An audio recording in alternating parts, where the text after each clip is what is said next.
Bonjour Didier Burkhalter. Bonjour. Vous êtes le président de la Confédération suisse à Dakar, ici, le 15e sommet de la francophonie. La Suisse qui défend une francophonie offensive, une francophonie économique, une francophonie concrète, on pourrait dire ça? Oui, je dirais une francophonie de la jeunesse. La jeunesse est très forte dans la francophonie et surtout elle va le devenir de plus en plus. Le problème c'est l'éducation, la formation. Et nous avons lancé il y a 2 ans l'idée de cette éducation en ligne qui part au fond du cœur de la Suisse, qui est l'université ou l'école polytechnique fédérale de Lausanne plus exactement. Ça rayonne, ça marche et nous voulons vraiment le développer très fortement ces prochaines années. Et c'est quelque chose qui est très important à mon avis, c'est d'amener la capacité d'éducation, de formation dans tous ces pays de la francophonie, en particulier en Afrique. Donc notamment ici, ça veut dire que concrètement vous défendez des projets qui vont permettre cette éducation en ligne, en quelque sorte, qui sera certifiée, avec des diplômes certifiés? Oui, alors ça c'est le but évidemment. Il faut que cette éducation soit reconnue, certifiée, sinon elle n'a pas la même valeur. En même temps, ça a déjà beaucoup de succès parce que nous avons sur le monde déjà, partant de ce cœur d'émission, si on veut, de Lausanne, 750 000 personnes qui sont déjà connectées, si on veut, et il y en a 10 à 20 000 de plus chaque mois. Donc le développement est très fort en Europe, aux États-Unis, et c'est francophone pour une bonne partie. Il faut maintenant développer aussi en Afrique, ça existe. On a ici, ou par exemple en Côte d'Ivoire, il y a des partenariats avec deux universités. Nous voulons développer ici aussi au Sénégal. C'est un très beau projet. Oui. Ça veut dire que vous espérez par exemple 100 000 étudiants africains certifiés par l'Agence universitaire de la francophonie. À quel horizon? 2 ans. Donc 2 le ans. but que l'on s'est fixé avec l'école polytechnique fédérale et le soutien de la Confédération, c'est d'arriver à 100 000 en effet étudiants africains à la fin de l'année 2016, donc pour le prochain sommet en fait. Oui. Ce qu'il faut développer, c'est aussi l'apprentissage.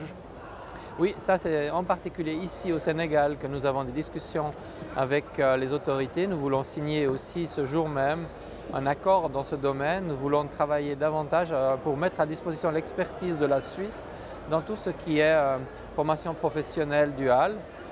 Nous allons aider, c'est un tout petit projet du point de vue financier, mais c'est un projet surtout de passage de compétences avec un projet pilote qui touche un lycée également et ça pourrait faire après d'autres lycées qui utilisent le même système et on sait qu'il est important pour qu'il y ait moins de chômage des jeunes. Ça veut dire que la jeunesse, c'est le thème de ce 15e sommet.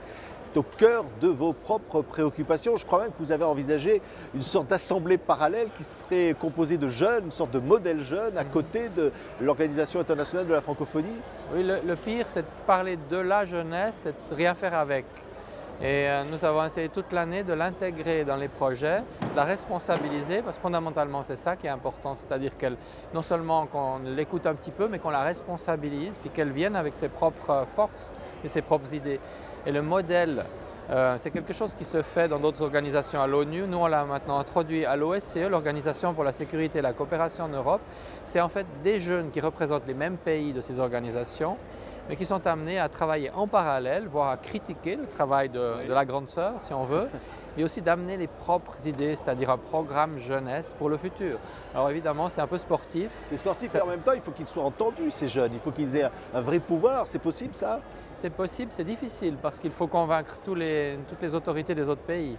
À l'OSCE, on fait en sorte que le programme, qui est très très bien fait, qui a énormément de propositions, arrive sur la table des ministres et du conseil ministériel. Donc cette année à Bâle, c'est dans quelques jours seulement, pour la première fois, les jeunes, le modèle jeunesse qui existe depuis quelques mois, va pouvoir remettre au fond son élan de jeune.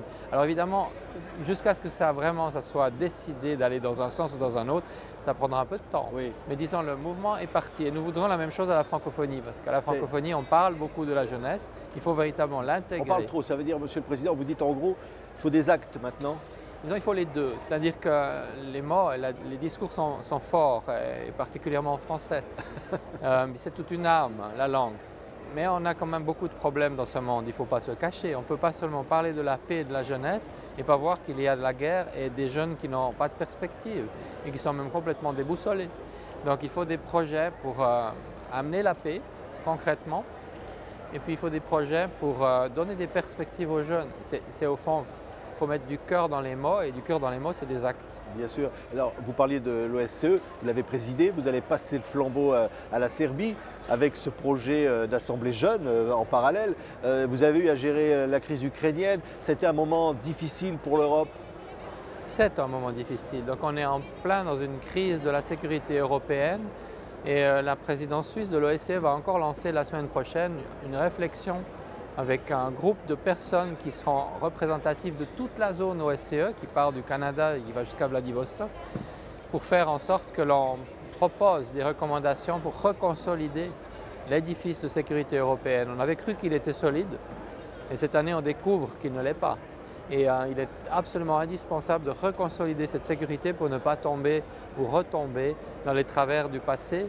Et on sait que ce continent a eu des convulsions terrifiantes dans le siècle passé et on ne veut pas retrouver cela. Et on se bat énormément, même si c'est difficile de vraiment améliorer, mais au moins pour pas que ça se détériore. Donc c'était une année de combat constant pour éviter que ça se détériore et que ça se dégrade au point qu'on puisse avoir une dérive. Avec une vraie solidarité européenne, quand on parle de l'Organisation pour la coopération et la sécurité, ce n'est pas simplement des mots?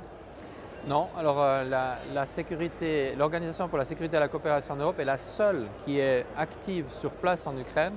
Donc elle est vraiment non seulement visible, mais c'est les yeux et les oreilles de la communauté internationale, les seuls objectifs qui peuvent dire ce qui se passe. Et ça, c'est quelque chose de fondamental. En plus, on est les seuls qui avons mis sur pied un groupe de contact entre Ukraine, Russie et les séparatistes. C'est très difficile, mais c'est l'endroit où on a pu réaliser l'accord de cessez-le-feu, qui est constamment violé, mais qui est quand même une base sur laquelle on peut peut-être imaginer des progrès, notamment les échanges de prisonniers, ce qui fonctionne bien. Mais le processus politique de paix n'est pas encore engagé suffisamment du tout, je dirais. Donc il faut encore beaucoup travailler. Mais donc ce n'est pas que des mots du tout, c'est une organisation très pratique, qui coûte peu et qui a beaucoup de missions sur le terrain. Un dernier mot, évidemment l'Afrique, le sommet de Dakar, l'Afrique avec ses crises, l'Afrique avec son terrorisme, l'Afrique finalement qui se cherche. Quand on est comme vous président d'un grand pays, on se dit qu'est-ce qu'il faut pour que ce continent trouve enfin son chemin, sa paix? Des perspectives pour les jeunes. Oui. Et je crois que c'est précisément en nourrissant les jeunes des possibilités d'avenir autres que les dérives vers l'extrémisme que l'on peut réaliser, évidemment il faut du temps, mais qu'on peut réaliser un avenir qui est bien meilleur. Donc c'est vraiment cet investissement-là, beaucoup plus dans la prévention au sens large, dans l'éducation, la formation, l'ouverture d'un avenir plus rayonnant pour la jeunesse que l'on doit mettre nos efforts et nos forces. Merci beaucoup, Monsieur le Président de la Confédération suisse, Monsieur Burkhalter, d'avoir été l'invité de TV5 Monde ici à Dakar, le berceau de la francophonie. Merci. Merci à vous.